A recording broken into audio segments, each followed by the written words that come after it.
Hello, welcome back to খেলো Bangla channel. আজকের ভিডিওতে থাকছে বিতর্কিত গোলে কিন্তু জয়লাভ করলো মোহনবাগান সুপার জায়েন্ট। সে সমস্ত খবর জানাবো খেলার আরও আপডেটেড খবর। তার আগে প্রতিদিনের মতো বলবো, খেলার আপডেট খবর পাওয়ার জন্য আমাদের চ্যানেলটিকে সাবস্ক্রাইব করতে একদম ভুলো না। তো চলো শুরু করছি আজকের প্রথম খবর। আজকে প্রথম খবরটি বলবো, সাফ আন্ডার-17 ফুটবল যে টুর্নামেন্ট চলছে, আজকে কিন্তু ভারতীয় ফুটবল টিম মানে আন্ডার-17 টিমের দ্বিতীয় ম্যাচ রয়েছে গ্রুপ পর্বে মালদ্বীপের সঙ্গে।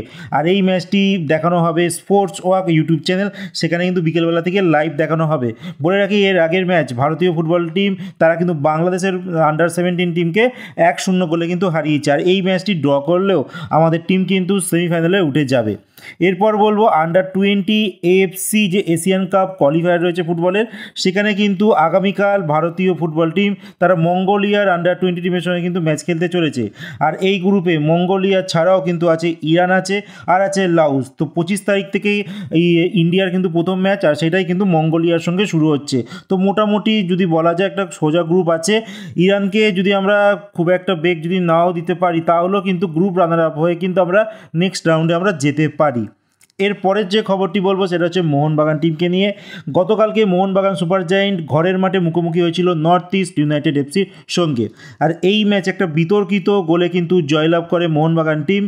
আর এই মরশুমে কিন্তু মানে আইএসএলে মোহনবাগানের প্রথম জয়। ডুরান্ড কাপে আমরা স্বভাবত দেখে আসছিলাম যে মোহনবাগান প্রত্যেকটা ম্যাচ কিন্তু টাইব্রেকারে জিতছিল, আর মোটামুটি সব ম্যাচই ড্র হচ্ছিল।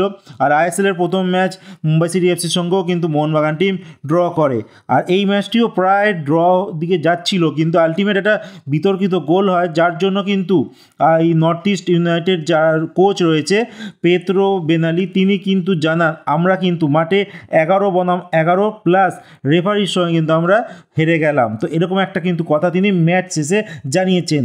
কারণ এই জন্যই, আর একটা ভিডিওতে তোমরা স্ক্রিনেও দেখতে পাচ্ছ, ক্লিয়ার দেখা যাচ্ছে এখানে কিন্তু গোলকিপারকে কিন্তু পুশ করে কিন্তু গোলটা করা হয়েছে।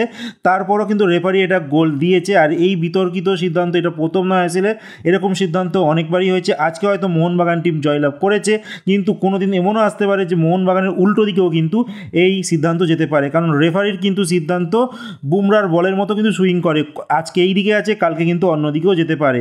যেরকম ব্যাটসম্যানরা বিট খেয়ে যায়, তেমনি আজকে হয়তো মোহনবাগান জিতে গেছে, আগামী দিনে এটা কিন্তু উল্টো দিকেও সিদ্ধান্ত যেতে পারে। তো যাই হোক, জয় তো জয়ই হয়। এই মুহূর্তে মোহনবাগানের 2 ম্যাচে কিন্তু 4 পয়েন্ট রইল। আর বলে রাখি, এই ম্যাচে কিন্তু নতুন একজন তারকা মোহনবাগান টিম পায় বলতে পারো জন্ম দিতে চলেছে, দীপেন্দু বিশ্বাস। এইটা আগের দীপেন্দু না, জানো, জুনিয়র দীপেন্দু। আর এই দীপেন্দু বিশ্বাস কিন্তু মোহনবাগানের লাস্ট ইয়ারে আনোয়ার আলীর জায়গা কিন্তু পায় অনেকটাই ঢেকে দিচ্ছে। আনোয়ার আলীর জায়গায় অনেকটাই প্রশ্নচিহ্ন ছিল, একজন স্বদেশি একজন ডিফেন্ডারের খোঁজ ছিল মোহনবাগানের। আর সেই দিক থেকে দীপেন্দু কিন্তু এখনও অবধি ভালোই পাস মার্ক পেয়ে কিন্তু উত্তীর্ণ হয়েছে। আর বলে রাখি, এই ম্যাচে কে স্কোর করেছে মোহনবাগানের হয়ে। মোহনবাগানের হয়ে প্রথম গোলটি করে দীপেন্দু বিশ্বাস, তারপর করে দ্বিতীয় গোলটি সুভাশিস বোস, যেটাকে নিয়ে বিতর্কিত গোল। আর লাস্ট জয়সূচক গোলটি করে কিন্তু কামিংস।